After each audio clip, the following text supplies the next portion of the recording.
Alrighty guys, welcome back to another video, and in this tutorial what I'm going to do is I'm going to show you guys how to work with sound in LibGDX. Now what I already did is in my assets folder I added a new directory called sounds, and all of these are just sound effects that I bought off the internet because I didn't want to get sued, so I actually had to buy them. But if you guys know of any way that you can get sound files for free on the internet, I don't know if there's a way to do that or not, but if there is, then feel free to grab anyone off the internet. But essentially, these are just little sound effects, like 3 seconds, or like bloop, ding, bloop, like stupid sound effects like that. And this Clam Jam, this is actually a song. So it's like 3 or 4 minutes long. And the reason that I wanted different lengths is because the way that you handle simple sound effects and the way that you handle music is a little bit different. Not only in your code, but logistically, if you just think about it, whenever you play a sound effect, like if you collect a coin in a game, it's just going to play, it's going to be done, you're going to hear it, simple as that. But with music in a song, you want the user to pretty much have more control over it. You can allow them to pause it, stop it, start over. And of course, you don't want that control with just a simple sound effect. So again, that's why I'm going to show you guys two different techniques, and it's going to make sense in just a second. So another thing I should probably point out is this. I already implemented an input processor and all of the methods just to, I didn't want this tutorial to last forever. So go ahead and do that, and also don't forget to register your input processor as this class. So right now, if I ran this program, it would just look like a white screen. So that's our starting point. And by the way, one other thing, I am adding all of the source code from this tutorial and all of my other tutorials on GitHub right now. So if you want this source code and I don't know, maybe you just want to watch the video, like, alright, this is cool, and then I'll copy the source code later, go ahead, link below, you can get it there for free. Also, not only just for the tutorials, but if you're ever making an app and you're like, alright, you know what, I can use sound effects in here, you can just go back there, and it's pretty much like a library for a bunch of different cool codes that you can add to your program. So I'm going to shut up now because I didn't even teach you guys anything yet, so let's go ahead and get started. So the first thing we're going to do is declare two objects. The first one is sound, and game over sound. Let me highlight that. So whenever you're using just a really simple quick sound effect, you can use a sound object. So that's what this is for. Anything longer than like 10 seconds, you probably want to use this one right here, music. Now again, this is for longer, pretty much songs and music that, let's say you're making a music player or something, you would want to use music instead. Why? Well, as you're going to see in a second, with music you can actually pause them, stop them, a bunch of good stuff. So again, sound for short, music for long songs like a music player.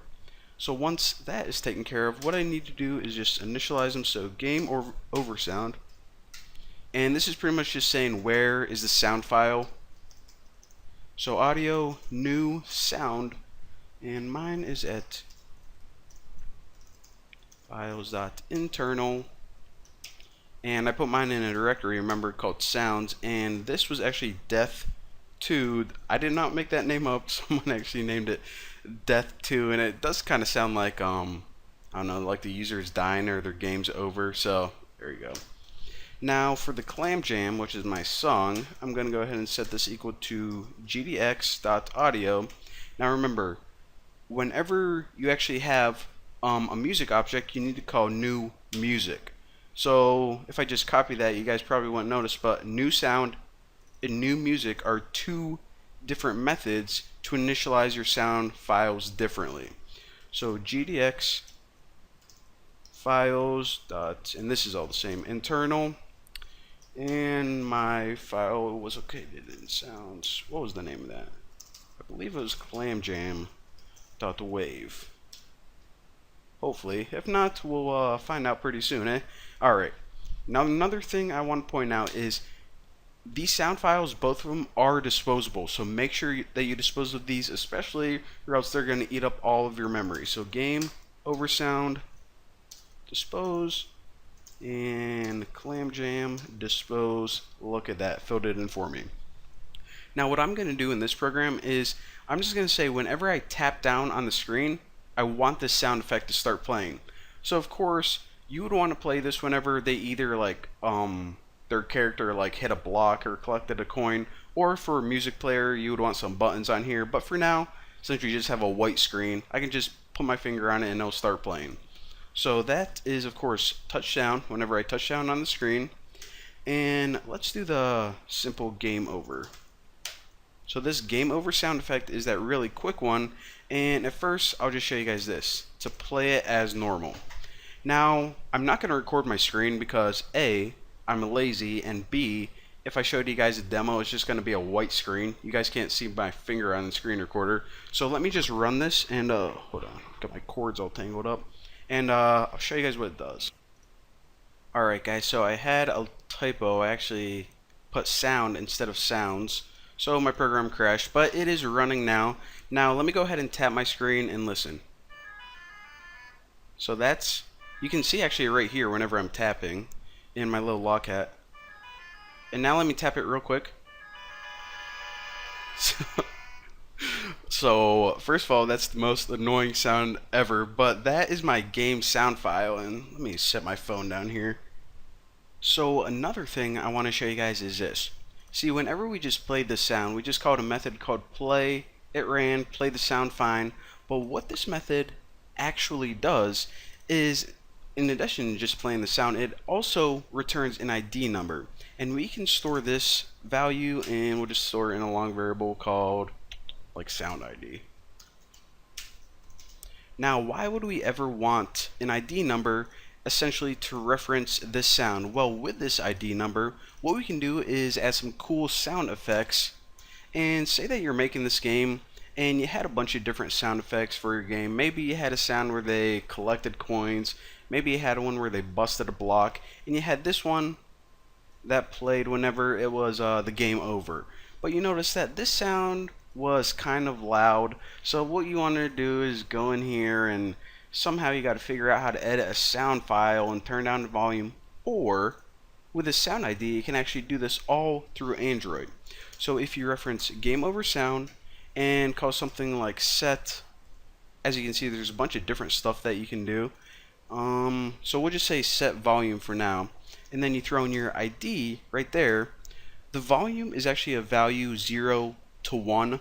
So if you want to set it at like 90%, just put 0.9 F. And let me show you guys one other thing.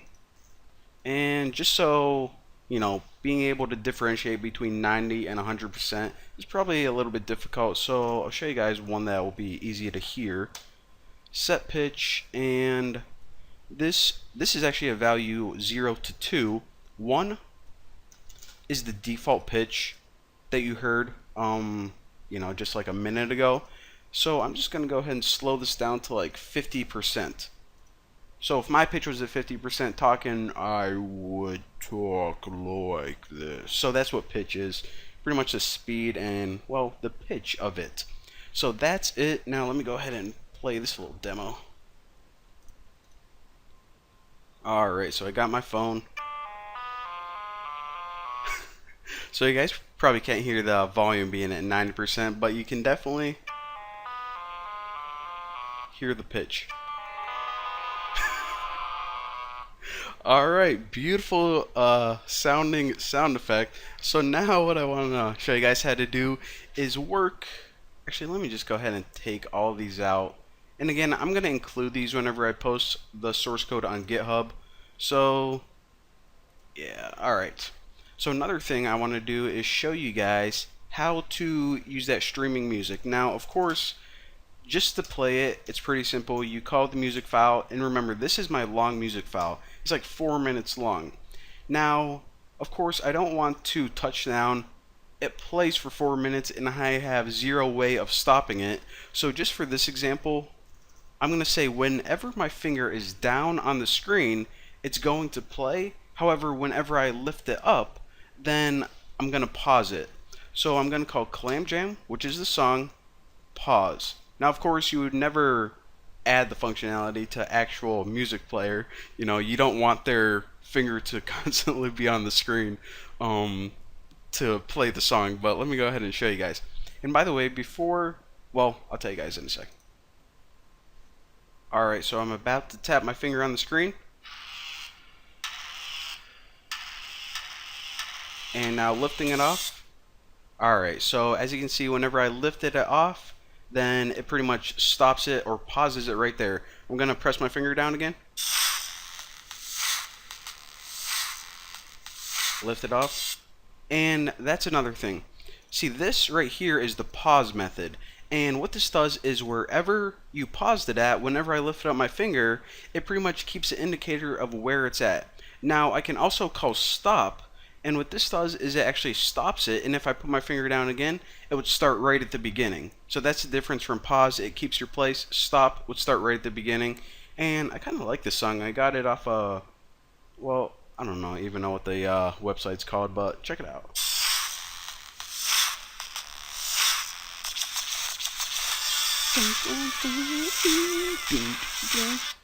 Alright, so there you go.